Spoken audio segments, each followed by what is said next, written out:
할렐루야, 할렐루야.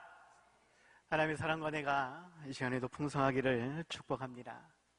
날씨가 많이 더운데 늘 건강에 유의하시고 하나님이 주신 직분과 사명을 즐거이 감당하며 하나님께 영광 돌릴 수 있는 그 하나님이 주시는 복과 은혜로 더욱 기쁘고 즐거운 삶을 살아갈 수 있는 우리 모두가 다들 되시기 바랍니다. 미국 테네시 주의 한 작은 마을에서 벤 후퍼라는 아이가 태어났습니다.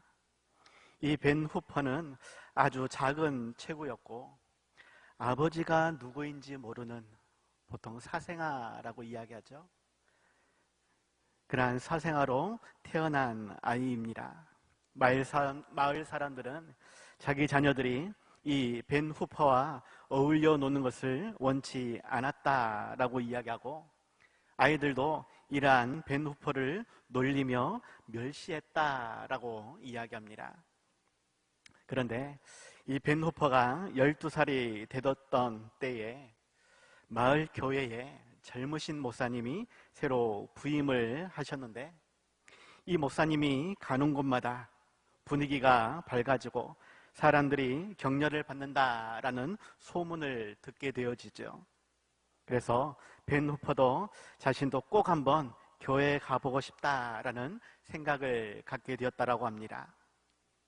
예화를 준비하면서 이런 교회가 되어야 하는데, 나도 이러한 목사가 되어야 하는데, 이러한 생각을 해보았습니다. 교회는 소문이 나야 합니다. 목회자를 자랑하고 성도를 자랑하고, 물론 건물을 자랑하거나 시스템을 자랑하는 것도 나쁘지는 않습니다.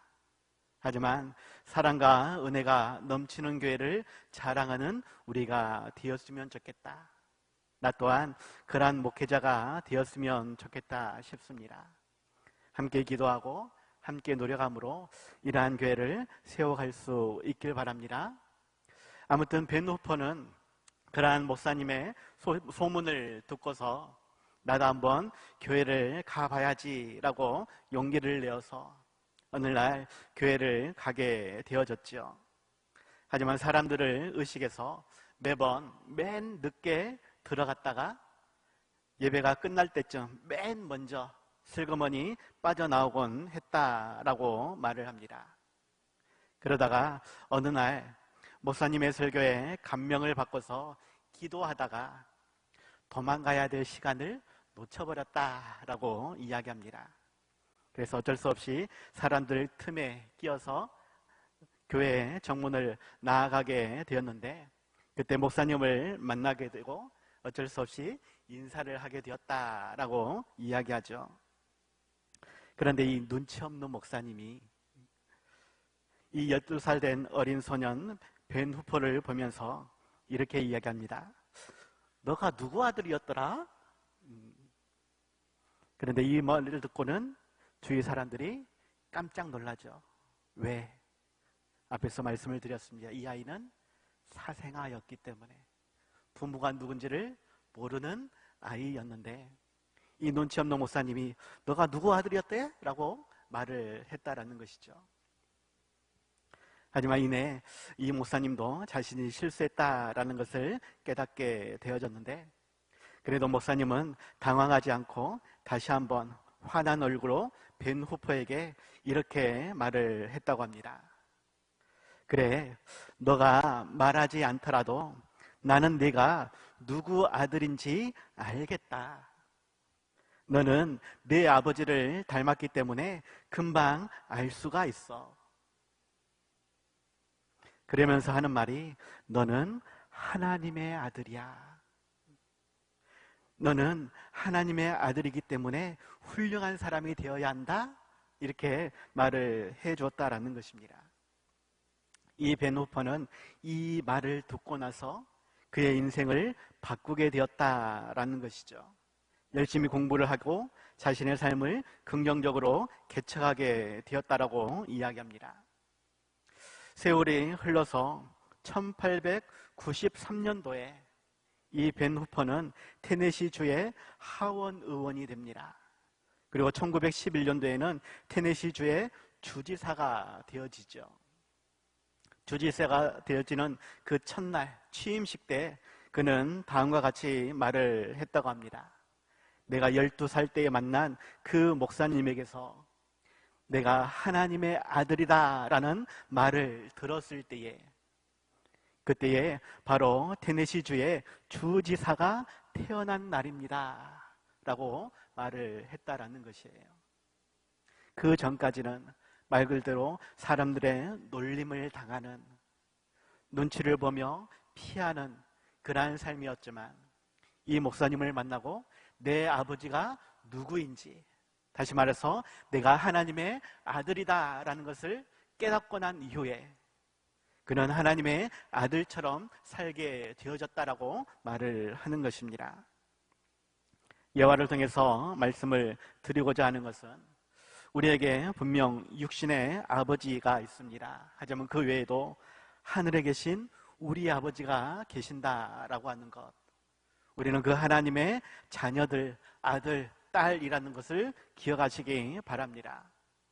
마찬가지로 육신의 부모에게 순종하는 것처럼 하나님 아버지의 말씀을 듣고 온전히 순종하는 삶을 살아야 한다라는 것도 기억하시기 바랍니다.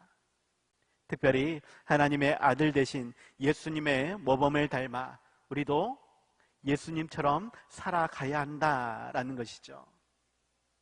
그 하나님께서 나를 사랑하신다라고, 나와 함께 하신다라고, 나에게 복과 은혜를 주신다라고 말씀할 때에는 내가 하나님의 자녀 된 것을 즐거워할 것입니다.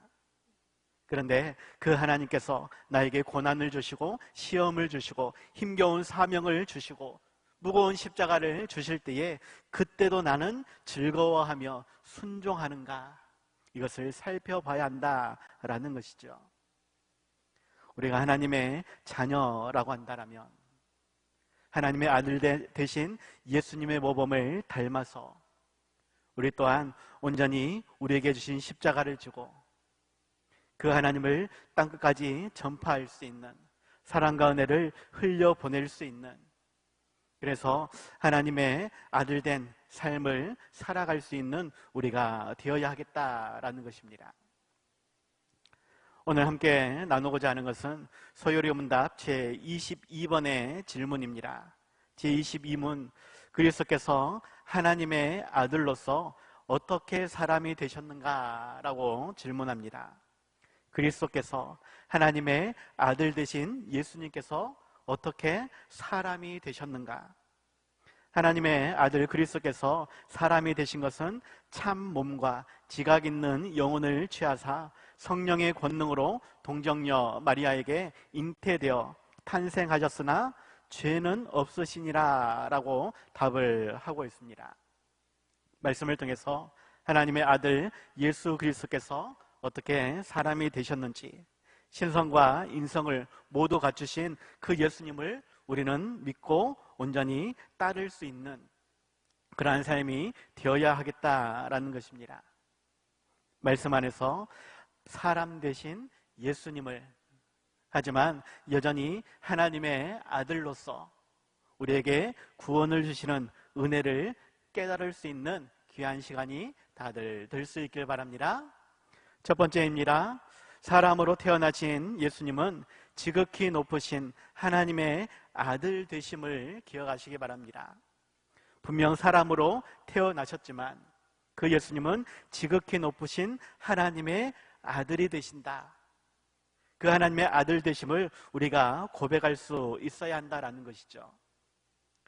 오늘 본문 31절, 32절에서 말씀합니다. 보라, 내가 잉태하여 아들을 낳으리니 그 이름을 예수라 하라. 그가 큰 자가 되고 지극히 높으신 이의 아들이라 일컬어질 것이요, 주 하나님께서 그 조상 다윗의 왕위를 그에게 주시리니 라고 말씀하고 있습니다. 예수라는 이름의 뜻은 지난주에 말씀을 드렸습니다. 마태복음 1장 21절에서 그가 자기 백성을 그들의 죄에서 구원할 자라고 말씀을 하고 있죠. 예수님은 분명 사람으로 태어났습니다. 마리아를 통해 사람으로 태어난 것입니다. 하지만 그 예수님이 지극히 높으신 하나님의 아들로서 자기 백성을 그들의 죄에서 구원해 주시기 위해 이 땅에 오신 분이다. 그분은 참 하나님이시다. 하나님의 아들 되신다라고 말씀을 하는 것입니다. 분명 마리아를 통해서 우리와 똑같이 사람으로 태어났는데 육신의 눈에는 분명 사람인데 어떻게 그가 하나님의 아들이 될 수 있겠느냐라는 것이에요. 그리고 당시 사회 문화가, 특별히 헬라 사회에는 하나님의 아들이라는 개념, 신의 아들이라는 개념이 쉽게 발견되는 그러한 사회였습니다. 전에도 한번 말씀을 드렸는데 그리스 로마 신화의 영웅들은 대체적으로 족보가 신의 아들로 표현되어 있다라는 것입니다. 심지어 그리스 철학자인 플라톤도 아폴론이라는 신의 아들이었다라는 전설이 전해지고 있죠. 원래부터 고대 세계에서는 훌륭하거나 대단한 사람에게 신의 자손이라는 칭호를 붙여주었던 것입니다. 그러한 흔한 사회였었다라는 것과 반대적으로 지난주에 다시 말씀을 드렸지만 유대 사회에서는 정반대의 모습을 보여주죠. 내가 하나님의 아들이다 라고 말하는 것은 신성모독의 매우 큰 죄였다라는 것입니다. 그렇기 때문에 마리아도 요셉도 쉽게 용납할 수 없었던 이야기이죠. 그렇기 때문에 하나님께서는 그들에게 직접적으로 말씀을 하셔서 하나님의 아들이 사람의 아들로 태어날 것을 말씀해 주셨다라는 것입니다. 이 모든 것은 우리가 가진 원죄와 자범죄로 인해 비참함에 버려두시지 않기 위해, 멸망당하지 않도록 하시기 위해 살과 피와 뼈의 실체적인 몸을 취하시고 이 땅에 내려오시게 된 것이다라는 것입니다.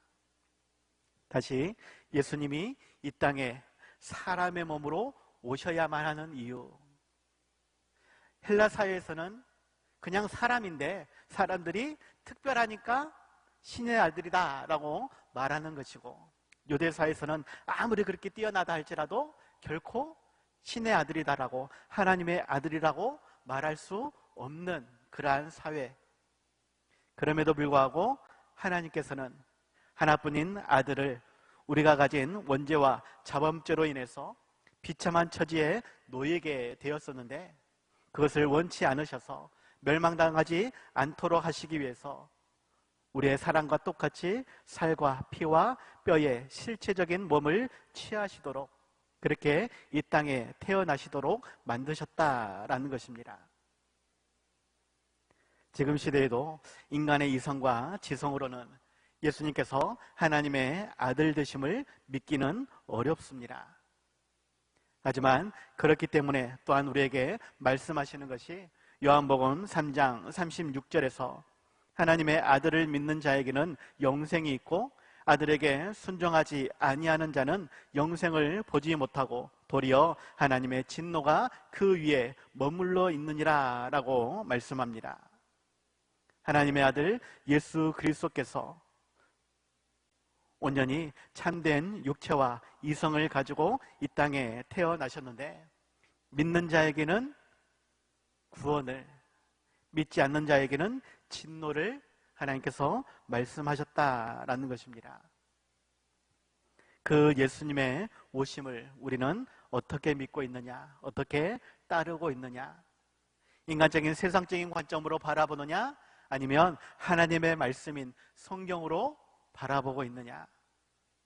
육신적인 세상적인 관점이 아니라 말씀 안에서 예수님의 사람 되심과 하나님의 아들 되심을 믿고 따를 수 있는 우리 모두가 다들 되시기 바랍니다. 두 번째로는 예수님은 생육법이 아닌 성령의 능력으로 잉태되셨음을 기억하시기 바랍니다. 생육법이 아니라 성령의 능력으로 잉태되셨다. 오늘 보면 35절에서 천사가 대답하여 이르되 성령이 내게 임하시고 지극히 높으신 이의 능력이 너를 덮으시리니 이러므로 나실 바 거룩한 이는 하나님의 아들이라 일컬어지리라 라고 말씀하고 있습니다. 생육법이라고 하는 것은 남자와 여자의 관계를 통해서 태어나는 것을 말하는 것입니다. 우리 모든 사람은, 우리 모든 인류는 이러한 생육법으로 이 땅에 태어난 것이죠. 그래서 우리는 육신의 부모를 가지고 있습니다. 하지만 그것을 따져가면 내 위에 부모님이 계시고 그 위에 할아버님이 계시고 그 위에 또 다른 조상이 있고 그 위에 쭉 올라가면 그러면 곰이 되는가? 제가 김가입니다. 71세 손인지 3세 손인지 조금은 헷갈립니다. 저희 부모님이 보고 있을 것인데 아무튼 그렇습니다. 김수로 왕의 71대 손으로 제가 알고 있는데, 그러면 김수로 왕은 하늘에서 금상자 안에 알이 있어서 그 알에서 깨어났다 해가지고 김수로 왕이 되었습니다.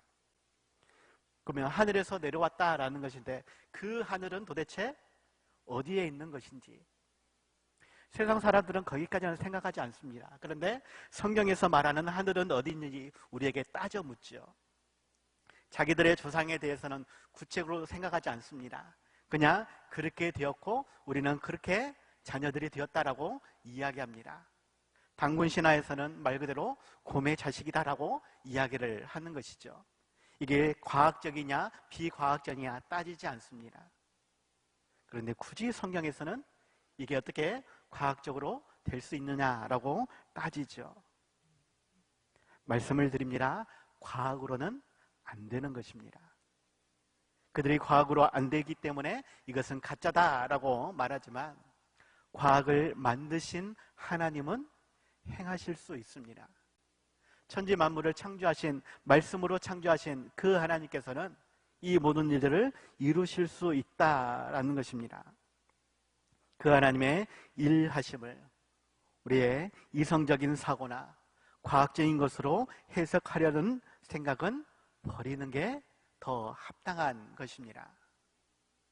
예수님은 생육법이 아니라 성령의 법으로 이 땅에 오셨다라고 분명하게 말씀하고 있죠. 우리는 그 예수님을 온전히 믿고 따라야 할 것입니다.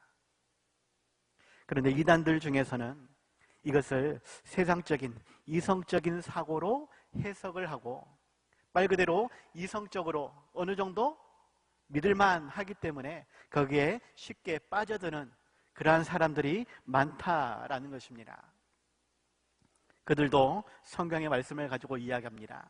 특별히 마태복음 3장 16절, 17절 말씀에서 예수께서 세례를 받으시고 물 위에서 올라오실 때에 하늘이 열리고 하나님의 성령이 비둘기같이 내려 자기 위에 임하심을 보시더니 하늘로부터 소리가 있어 말씀하시되 이는 내 사랑하는 아들이요 내 기뻐하는 자라 하시니라 라고 말씀을 하는데, 이 말씀을 인용해서 원래는 그냥 생육법으로 태어난 예수라는 사람이 있는데 그가 세례를 받을 때에 성령이 임하여서 하나님의 아들이라는 칭호를 얻게 되었다라고, 메시아가 되었다라고, 사람에게 하나님의 영이 임함으로 인해서 메시아가 되었다라고 말을 한다라는 것입니다. 그러니까 인간 예수는 말 그대로 생육법으로 태어난 우리와 똑같은 사람이다라는 것이고, 나도 이단들이 말하는 그 신천지의 이만이나 JMS의 정명석이나 통일교나 안식교나 기타 많은 이단들이 나도 그냥 생육법으로 태어난 육신의 부모가 있기는 하지만 하나님의 영이 임하여서 내가 메시아가 된 것이다 라고 말을 한다라는 것이죠. 인간적인 생각으로는 이게 더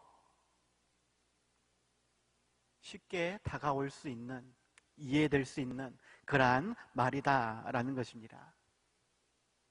뒤에서 말씀을 드리겠지만 이것은 매우 심각한 오류가 생긴다라는 것이에요. 예수님은 생육법으로 태어난 사람이 아니라 처음부터 지극히 높으신 하나님의 능력으로 말미암아 마리아의 몸을 빌려 이 땅에 오신 참되신 하나님이십니다. 이것을 마리아와 요셉에게 온전히 가르치시고 그들이 온전히 순종할 수 있도록 그렇게 만드셨다라는 것이죠. 오늘 시대에도 이러한 것은 이해될 수 없는 일이지만 하나님의 능력을 믿으시기 바랍니다. 하나님의 일하심을 온전히 믿고 순종할 수 있는 우리가 되시기 바랍니다. 오래전 이야기인데 연예인 교회 하용조 목사님께서 성경 공부를 했다고 합니다. 연예인들을 불러다가 성경 공부를 했다라고 하는데 그때에 동정녀 마리아의 사건에 대해 설명을 할 때에 한 젊은 연예인이 아니 어떻게 처녀가 아기를 낳을 수 있어요? 이건 도저히 이해가 안 됩니다 라고 말을 했다고 합니다. 그래서 그 성경 공부가 완전히 이상해져 버렸다라는 것이죠. 그때에 원로 코미디언이신 구봉서 장로님께서 이렇게 말을 했다고 합니다. 야 임마! 죄송합니다. 그분이 그렇게 말했다는 것이에요. 야 임마! 마리아의 신랑 요셉도 믿었는데 지 남편도 믿는다는데 네가 뭔데 안 믿어? 라고 말을 했다고 합니다. 요셉이 믿을 수 있었던 것, 이게 결코 쉬운 일이 아니었다라는 것이에요. 마태복음 1장 19절에서 그의 남편 요셉은 의로운 사람이다 라고 말씀을 하고 있습니다. 그럴 때에 어떠한 주석가는 그가 의로운 자였다라면 여자가 부정을 했을 경우 돌로 쳐 죽여야 한다라는 모세의 율법을 떠올렸을 것이다 라고 말을 하죠. 그리고 당시 사회 문화는 자신을 의로운 자로 여기는 사람은 이렇게 돌로 쳐 죽이는 일을 좋아했다라고 이야기를 합니다. 바리새인들이 그러했다라는 것이죠. 종교 지도자들이 그러했다라는 것입니다. 요셉이 의로운 자였으면 이것을 떠올렸을 것이 아니냐. 하지만 참다운 의로움은 율법의 칼날을 휘두르는 것이 아니라 율법의 핵심인 사랑과 용서의 미덕을 지녔을 것이다 라고 하면서 이 마리아를 가만히 끊고자 했을 것이다 라고 말을 하죠. 그러한 의로운 요셉에게 하나님께서 직접적으로 말씀을 하셔서 마리아의 임신이 성령의 능력으로 된 것과 또한 그 예수님께서 어떠한 일을 행하실지를 가르쳐 주셨기 때문에 요셉은 마리아가 예수님을 낳을 때까지 동침하지 않고 그와 같이 있었다라고, 마리아를 온전히 받아들였다라고 말을 하는 것입니다. 지금의 우리 사회도 신의 존재, 하나님의 존재를 믿지 않기 때문에 예수님이 동정녀 마리아를 통해 탄생했다라는 것도 이해하기는 어려울 것입니다.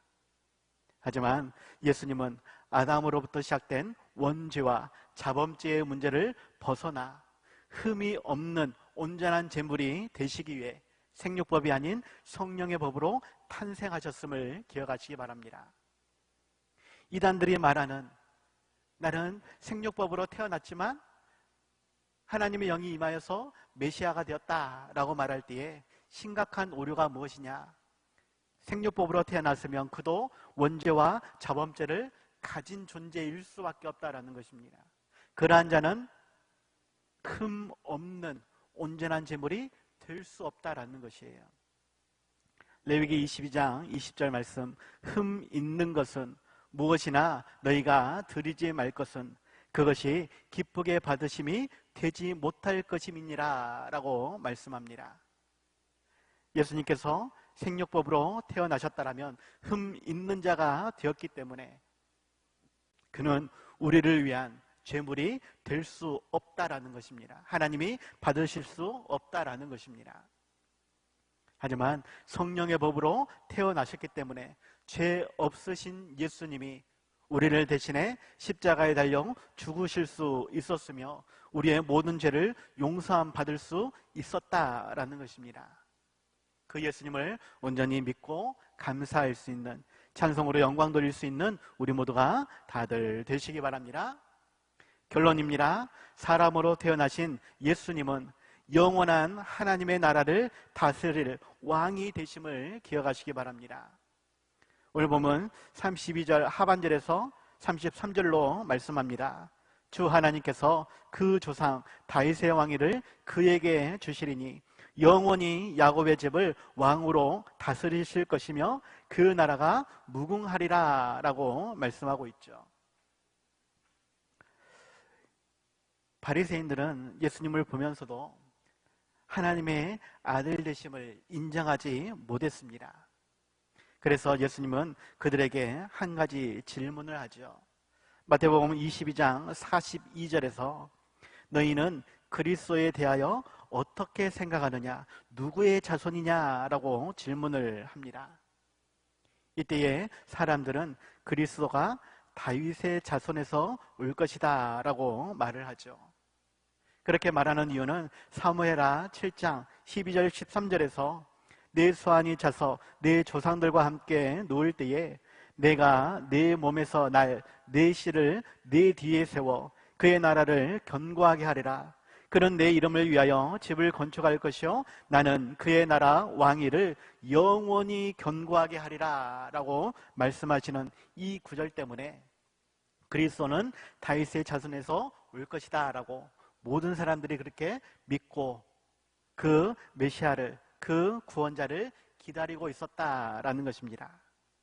그런데 문제는 시편 110편 1절에서 다윗이 고백하기를 여호와께서 내 주에게 말씀하시기를 내가 내 원수들로 내 발판이 되게 하기까지 너는 내 오른쪽에 앉아있으라 하셨도다 라고 고백을 합니다.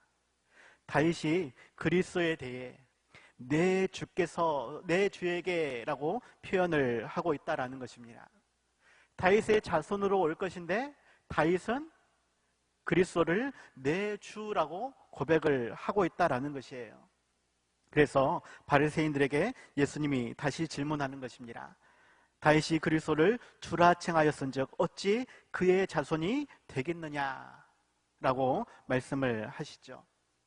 그러니까 사람들이 한마디도 능히 대답한 자가 없고 그날부터 감히 그에게 묻는 자도 없더라라고 46절에서 마태복음 22장 46절에서 말씀을 하고 있다라는 것입니다. 그 말은 결국 그리스도는 다윗의 자손으로 오기는 하겠지만 사람의 몸으로 오기는 하겠지만 그럼에도 불구하고 하나님의 아들, 아니 참되신 하나님이시다라는 것을 예수님께서 반증으로 말씀해 주고 있다라는 것입니다.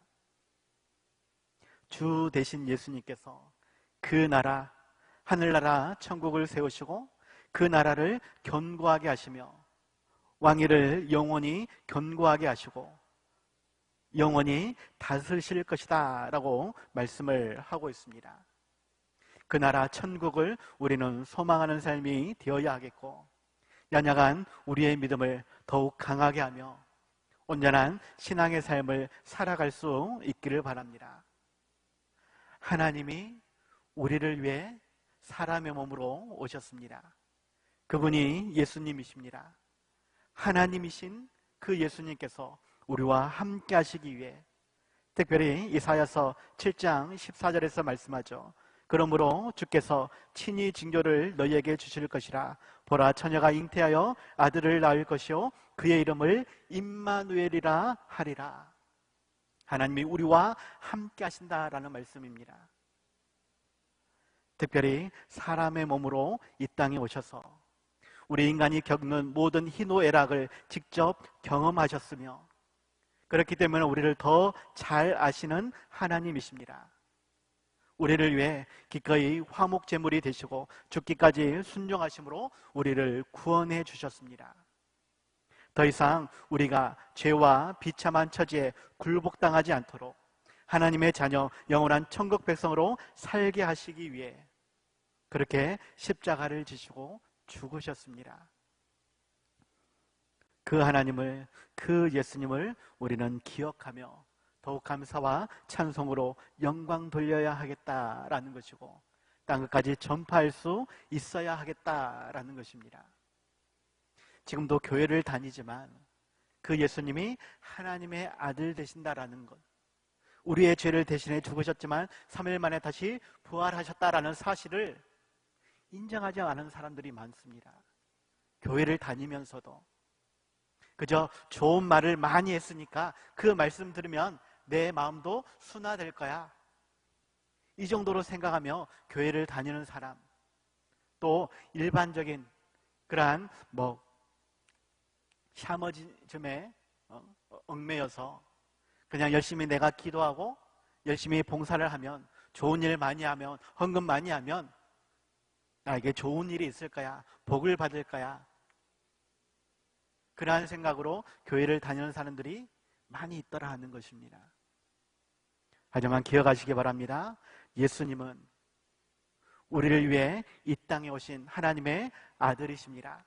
우리와 똑같은 몸을 가지고 이 땅에 태어나셨지만 죄는 없으신 예수님, 그렇기 때문에 우리의 죄를 대신해 십자가에 달려 죽으심으로 우리의 죄를 대신 갚아주신 그러한 사랑과 은혜의 하나님이십니다. 그 하나님을 믿고 의지할 수 있는, 그 하나님을 바라보며 영원한 천국을 소망하고 오늘 하루를 살아갈 수 있는 우리가 되시기 바랍니다. 마지막 날에 다시 분명히 오실 것입니다. 우리의 행위대로 갚아주실 것입니다. 그때에 기쁨으로 주님 품에 안길 수 있는 우리 모두가 다들 되시기 바랍니다. 기도하겠습니다. 하나님 아버지, 부족하고 연약한 우리의 삶이지만 그렇기 때문에 하나밖에 없는 아들 예수님을 이 땅에 보내셔야만 했고 우리의 죄를 대신해 십자가에 달려 죽으셔야만 했다라고 말씀하십니다. 하나님 대신 그 예수님을 믿고 의지할 수 있는 우리의 삶이 되게 하여 주시옵시고, 그 예수님을 따라 우리에게 주신 십자가 지고 땅끝까지 나아갈 수 있는, 골고다 언덕을 향해 나아갈 수 있는 우리가 되게 하여 주시옵소서. 그 예수님과 함께 우리의 육체를 십자가에 못 박는 삶이 되게 하여 주시옵시고, 예수님이 부활하실 때에 우리 또한 함께 부활에 참여할 수 있는 그러한 부활의 증인의 삶을 살아갈 수 있는 우리가 되게 하여 주시옵소서. 인간적인, 세상적인, 과학적인 그러한 것으로 말씀을 보는 우리가 아니라 오직 말씀 안에 있는 그 하나님의 뜻을, 놀라운 사랑과 은혜를 온전히 믿고 순종할 수 있는, 더욱 의지할 수 있는 우리 모두가 되게 하여 주시옵소서. 예수님의 이름으로 기도하옵나이다. 아멘.